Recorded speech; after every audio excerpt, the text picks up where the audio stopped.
Hello. Thank you so much for this award. It is a really great honor for me, and it is a very exciting opportunity for me to be able to tell you about my research and what we have been doing at TASSA University.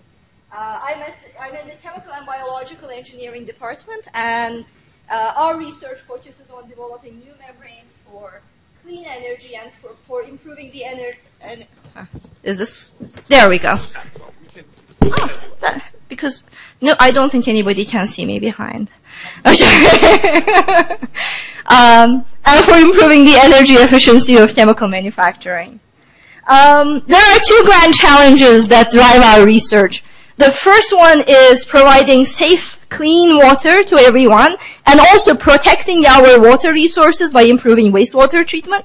And our other aim is to improve the energy efficiency of chemical manufacturing and biochemical manufacturing. These two things may look quite different to you, but actually there is a common feat you seek to accomplish in both of them. You are trying to separate two components in a mixture.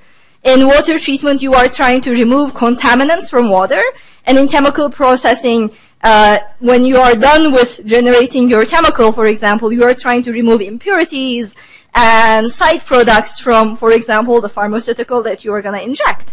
So what you are trying to accomplish is very similar. So our group focuses on one specific approach to that challenge, which is using membrane separations.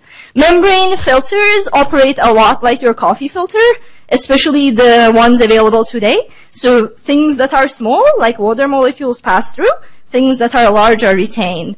Except for membrane filters, you can make those pores much, much smaller. You can make them about 10 to 100 times smaller so that you keep back disease-causing bacteria. You can even make those pores so small that you will remove salt ions from water, and you would get drinking water from seawater. So membranes are really powerful. They are also really interesting because they are very energy efficient. They are very simple to operate.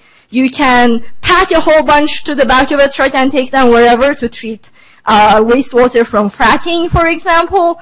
They are very easily scalable. So they are really exciting. But there is a reason they are not used everywhere all the time. First, they cannot do everything.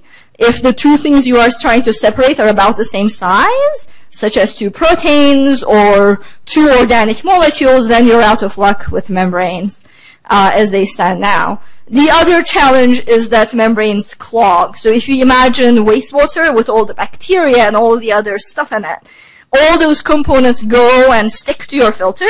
They clog the pores.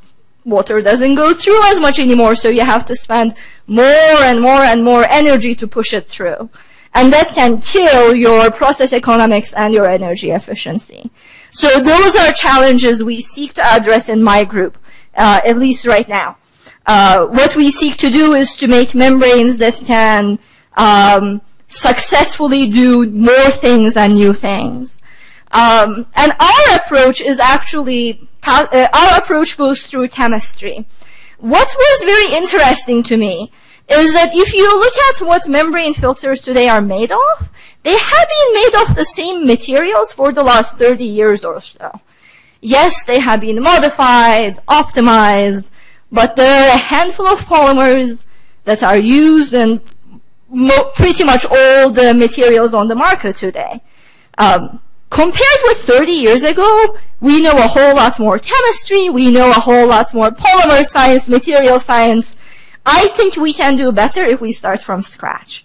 And that is what we seek to do. So you can actually incorporate specific functions to your membrane by controlling its chemistry. You can make it resist clogging. You can incorporate more than one type of function into it.